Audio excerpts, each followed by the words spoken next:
It's time for baseball news with Extra Innings. To start with this week, I'd like to congratulate Ryan Braun on winning the National League Most Valuable Player Award, although it should have come as no surprise to him since, according to Omar, Sports Gem's exclusive statistic to determine your most valuable player. I had him winning it a good 2 months before the announcement. Incidentally, I had the top 6 NL MVPs in order. Thank you. But speaking of MVPs, there are a few on the Hall of Fame ballot which was released last week. Every voter gets to put up to 10 players on their ballot for a vote, and while I don't get a real vote yet, here's my 10 and why. Let's start with a pair of first basemen, Jeff Bagwell and Fred McGriff. Both have over 2,300 hits, over 400 home runs, over 1,500 RBIs, and both were some of the most feared batters of their day. Moving on to Barry Larkin. A former MVP, the shortstop had over 2,300 career hits, over 900 RBI, over 200 home runs, which for a shortstop, that ain't bad. Let's add another MVP, outfielder Larry Walker. 383 career home runs, 1,300 RBI, 230 stolen bases, and 7 gold gloves. Yes, some of his time was in Colorado, but a lot of it was in Montreal, too. And speaking of Montreal and stolen bases, it's about time Tim Raines gets in. It's not just the 2,600 career hits. How about the 808 career stolen bases? Speaking of outfielders and stolen bases, yeah, Dale Murphy stole a few of those too. He also hit 398 home runs, 1,200 RBI, 2,000 hits, a 2-time MVP, and one of the most feared batters in the 80s. He also had 5 gold gloves to go with that. I also think Lee Smith should get in. Anyone who retires as the all-time career leader in any statistic should be in the Hall of Fame. When Lee Smith retired, he was the all-time leader in saves. No reason for him not to be there. And now for my controversial picks, 2 more first basemen, Mark McGwire and Rafael Palmeiro. I know people are down on both of them because of the steroid incidents, but let's take a little bit better look at that. Palmeiro, we honestly don't know what he popped positive for. He was the spokesman for Viagra, and while that may have helped one of his bats, I don't think it helped him get those 3,000 hits or 500 home runs. And he's one of only 4 players in the history of the game to put up those numbers. Can you name the other 3? And McGwire, without him, we might not even have the game. Mark McGwire and Sammy Sosa brought the game back from the brink of death in '98 with their home run chase. Did McGwire take steroids? Yes, he admitted it. You know what else? When he took it, it was legal! As for my 10th vote, I've got 3 borderline people, but I'm going to give the nod to Jack Morris because he had the most wins in the 80s. His ERA was a bit high, though. My other 2 borderlines, Edgar Martinez and Don Mattingly, and I think they should get in probably soon. As for the rest of the ballot, there's only 2 holdovers that I'm not putting in. One is Juan Gonzalez, the other is Alan Trammell, and I think Alan Trammell will get in, but he needs to be put in through the Veterans Committee with Lou Whitaker. The rest of the list is made up of newcomers. Vinny Castilla, Brian Jordan, Javy Lopez, Bill Miller, Terry Mulholland, Phil Nevin, Bill Radke, Tim Salmon, Ruben Sierra, Bernie Williams, Tony Womack, and Eric Young. And while I am not dissing these players at all in the slightest, I don't think they're Hall of Famers. But someone could change my mind later. And speaking of changes, there's a new CBA. As far as I'm concerned, the big change in the CBA is the use of instant replay. Kinda. There is a change that says you can now use instant replay to determine whether or not home runs are fair or foul, and the second change will involve whether or not a fly ball was caught by an outfielder or trapped by the player catching the ball. Is that good enough? No. If we can watch it on TV at home and go, hey, look, that guy blew the call, we should be able to change it. God forbid someone look up at the Titantron in center field and go, hey, we missed something. Hopefully someday we'll have enough instant replay in the game to prevent things like Armando Galarraga's perfect game being blown, or the Pittsburgh Pirates sinking after a blown call into extra innings killed their season. And speaking of killing, let's see who's going to make a killing in the NFL this week.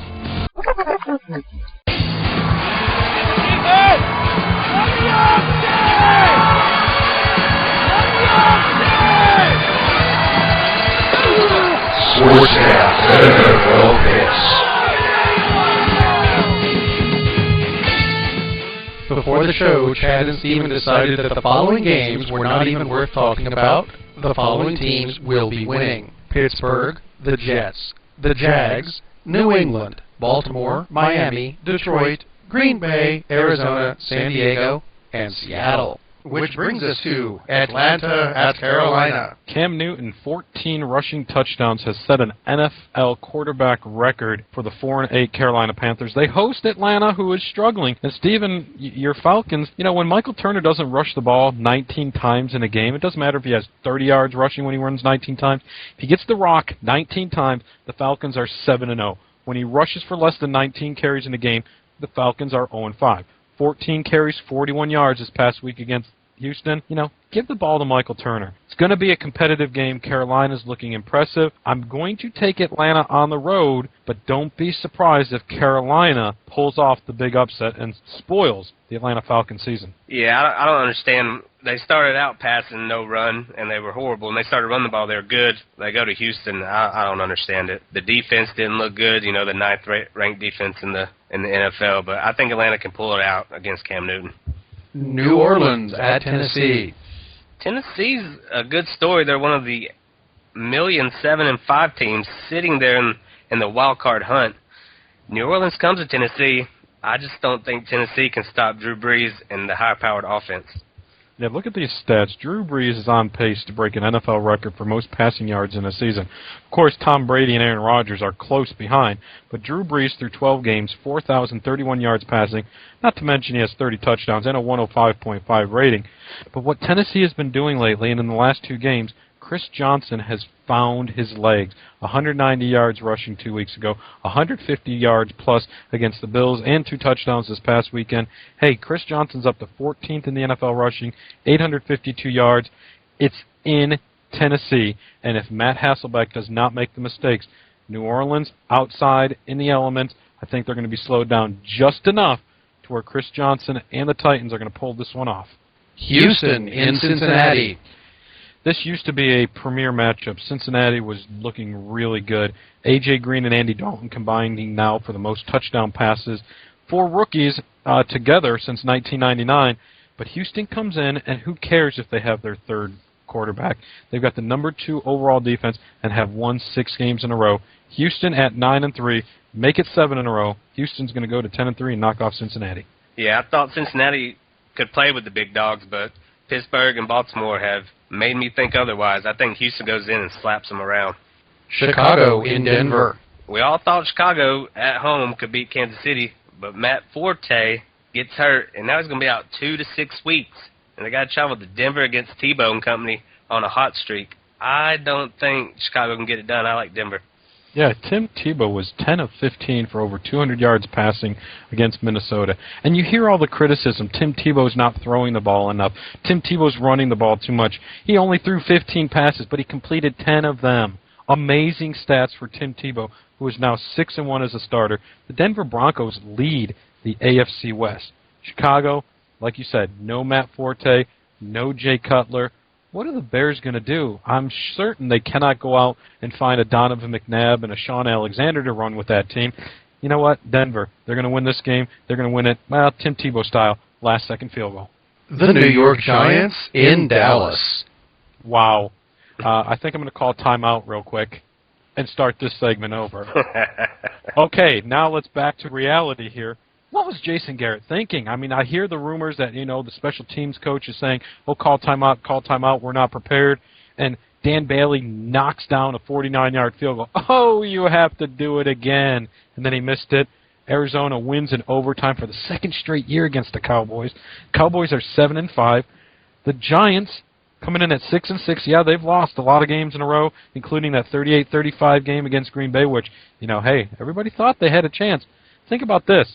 The last time the Giants lost to an undefeated team this late in the season, they lost to the New England Patriots Week 17 in 2007. They lost that game 38-35. Giants got the revenge in the Super Bowl and beat the 19-0 Patriots. I'm taking the Giants on the road to beat the Cowboys. DeMarco Murray only had 10 rushes against Arizona. 10? You got to give him the ball. It's kind of like the Falcons, run first, pass second. That's when Romo's most effective. You can use the play action and get some passes downfield to Des Bryant. I think they'll get back to that. I like Dallas in this game. Well, you know what I like, Steven? You know what I like, Rob? I think it's time for us to do our Sports Jam triple-double as we take this one home. The winter meetings have started in Dallas, Texas, and boy, oh boy, the Miami Marlins have started wheeling and dealing. Jose Reyes has signed a 6-year, $106 million contract to become the first stepping stone in the Miami Marlins rebuilding and repositioning. Boy, think about this. A couple years ago, Chris Bosh did the same thing. Will this Jose Reyes signing involve another ESPN special? And will this special announce where Albert Pujols is going? Maybe he's taking his talents to South Beach. Stay tuned. You guys hear about this hockey realignment? Columbus and Detroit are apparently headed to the east since Atlanta moved the actual team to Winnipeg, and Detroit would likely slide into the Southeast Division because Detroit is south of Canada, apparently. The alternative plan is to realign into 4 divisions, 2 with 7 teams and 2 with 8 teams. Stay tuned. We'll see what happens. In college basketball, we just finished the Big Ten ACC Challenge. The Big Ten dominated 8 games to 3 to beat the ACC for the 3rd straight year. The marquee game featured the top team of each conference and number 2 Ohio State versus number 3 Duke. Ohio State won by 20. It's clear to me the Big Ten has taken over a declining ACC. I wonder if that's the real reason the ACC is accepting Big East schools into their conference. Tiger Woods birdied the 18th hole to beat Zach Johnson at the Chevron World Challenge for his first victory in 88 tournaments, his first in 2011, and his first since 2009. I know on Sunday I was watching NBC, and with Tiger making his first roar in a long time, I know I'll be watching for the Tiger to make a serious run, maybe a Tiger Slam, in 2012. It was announced that Madonna will be performing at the Super Bowl halftime show. So, of course, now I'm really pulling for the Broncos to get there just to see her sing Like a Virgin and Papa Don't Preach right to Tim Tebow himself. In college football, the ACC is the 6th rated conference behind the SEC, Big 12, Pac-12, Big 10, and the Mountain West Conference. Yes, the ACC is behind the Mountain West Conference. I want to know how the ACC, who has 0 top 10 teams, gets 2 schools in BCS bowls. I know Clemson gets an automatic bid for winning their conference. Sorry, Orange Bowl. But why would the Sugar Bowl take Virginia Tech? They can't even win in a JV conference. What about a Boise State, Kansas State, Baylor, or even the champion of the Division III playoffs? That's why we need the SJPE Sports Jam Playoff Extravaganza. Well, gentlemen, that's going to do it for another edition of Sports Jam. Not our last, but our second to last episode before we head into the new year. Next year, let's review what happened in 2011. Maybe a national champion was crowned in the state of Alabama. A football team with Green Bay running wild. And, there was some basketball news in April that we might want to talk about. So, Stephen and Rob, if you guys are up for it, let's review 2011 next week. Sounds like a plan. All right. Well, let's see. Before we go, let's talk a little bit about our email address. Rob, you know what that is. That would be therealsportsjam@gmail.com. Don't forget to friend and like us on Facebook and follow us on Twitter at TRSportsJam. For Rob Steele and our little buddy Steven, I'm Chad Cetera.